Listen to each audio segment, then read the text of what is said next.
Change, change, change. Change, change, change. Change, change, change. Change, change, change. Change, change, change. Change, change, change. This is an experiment to test the upgrade facility of Microsoft Windows operating systems. For this experiment, every major version of the operating system was installed in order using a virtual machine. It is hoped that this will shed light on how the Windows upgrade process has changed over the years.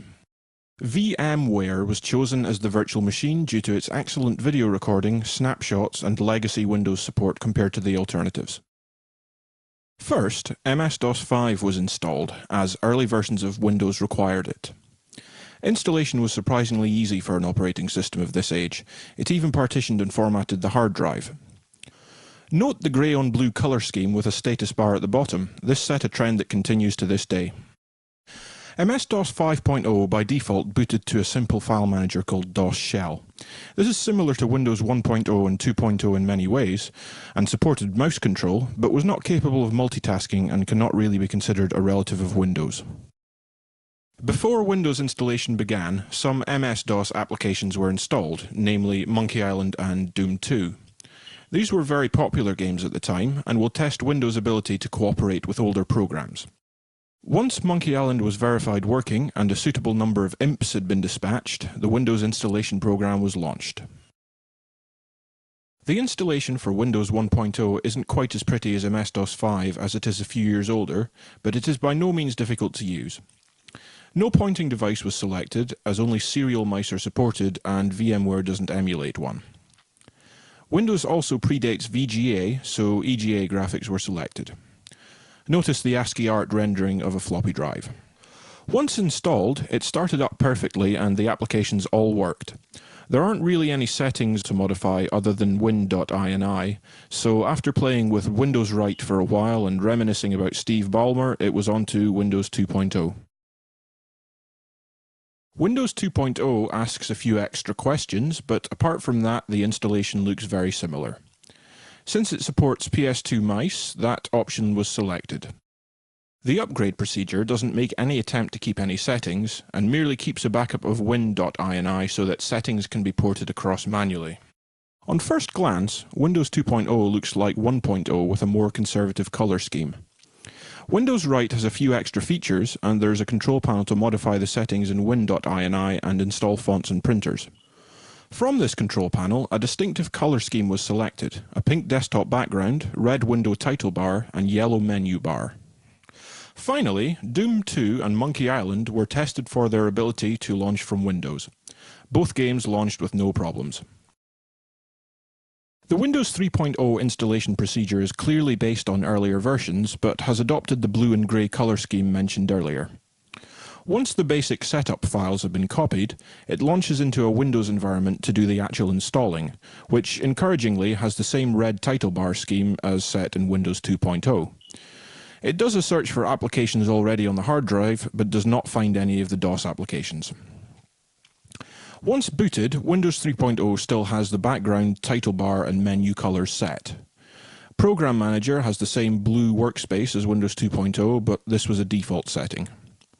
Since this is the first appearance of Program Manager, a program group was created for the DOS games, and program items were created to point to them. Windows 3.1 is the first version of Windows to keep the keyboard and display settings from the previous version during setup. It's also the first version to ask for a user's name and company, and the application search process adds QBasic, CVT Paint, and the MS-DOS editor to the Program Manager. Once started, all settings appear to be the same, and the program groups created in Windows 3.0 are still present.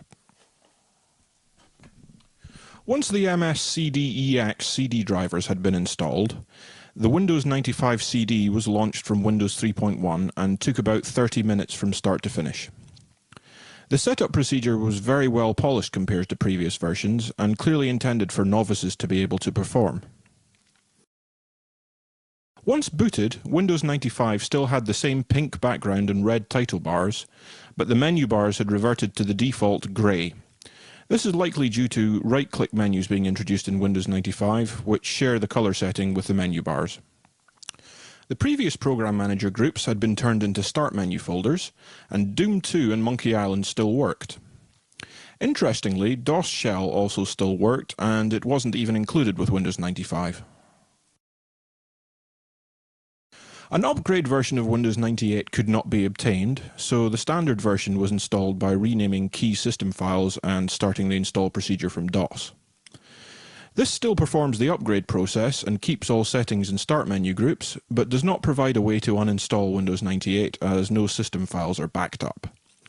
The setup process took over an hour and a half, which is far longer than any previous version. Once booted, the color settings and program groups were present and correct. All previous DOS programs still work, including QBasic. The installation procedure for Windows 98 SE took almost as long as Vanilla 98, but could be launched from Windows as a 98 SE upgrade CD was available. Nothing of note changed between versions, and all of the expected settings and programs were still present. The next version of Windows to be released after 98 was Windows 2000, which signified a change in focus for Microsoft towards NT-based operating systems. There was no upgrade version of 2000, but the standard version has no problems running straight from Windows 98. After the lengthy Windows 98 installation process, the Windows 2000 installation seemed very quick, approximately 45 minutes from start to finish. On first boot, an account is automatically set up for the previous user of Windows 98 with all the previous settings. Impressively, all the colours set way back in Windows 2.0 were still present after 13 years, and for the first time the desktop background was displayed without dithering as the Windows 2000 increases the display bit depth by default. Furthermore, the program groups added in Windows 3.0 were still present in the Start menu. Doom 2 hung during startup, however, probably due to Windows 2000's poor DOS support. XP Service Pack 3 would not install without errors, so a Service Pack 2 CD was obtained that worked correctly. The install procedure was relatively painless, but took almost as long as Windows 98, clocking in at around 1 hour 10 minutes, and bears a surprising resemblance to the Windows 98 installer. Disappointingly, XP booted up with the default Luna theme. The theme can of course be set to Windows Classic, but none of the colours were kept in the upgrade from Windows 2000. Applications fare much better as all the programs created in Windows 3.0 were still there in the Start menu. Doom 2 also worked as XP's DOS support was much improved from 2000's and the other MS-DOS 5 applications like DOS Shell and QBasic were still present. Out of curiosity, a pink and red colour scheme was applied to Windows XP to see if it would stick through to Vista. Vista setup was launched straight from the DVD and proceeded without a hitch, taking around 2 hours, the longest yet. As before, the Program Manager groups were kept, but the colour scheme was not, so a similar pink and red scheme was again applied. Finally, we come to Microsoft's latest and greatest operating system. Despite the installation process being identical, the colour scheme was still not kept, but as expected, the program groups were still there and working. Since this was the last version of Windows to be installed in our experiment, the hard drive was explored to see what remnants remained of early Windows versions. There were still several legacy Windows applications in the accessories folder, such as Cardfile and Calendar. Examining the Windows folder revealed even more legacy applications like Recorder, Terminal, and, can you believe it, Reversi. Even the hard drive volume label was still MS-DOS 5. In conclusion, it is indeed possible to upgrade through every major version of Windows from 1.0 right through to XP and have some settings remain. Of particular note are the Program Manager icons created in Windows 3.0, which are still present and functional in Windows 7. This is nearly 20 years worth of application compatibility, and Microsoft should be applauded for their efforts in this regard. However, it is a great shame that Windows XP, Vista and 7 do not import the colour scheme settings from Windows 2000, as that would mean a setting propagated from Windows 2.0 would have survived to the present day, which is 23 years of compatibility. Thank you very much for watching this video. All comments and suggestions are appreciated.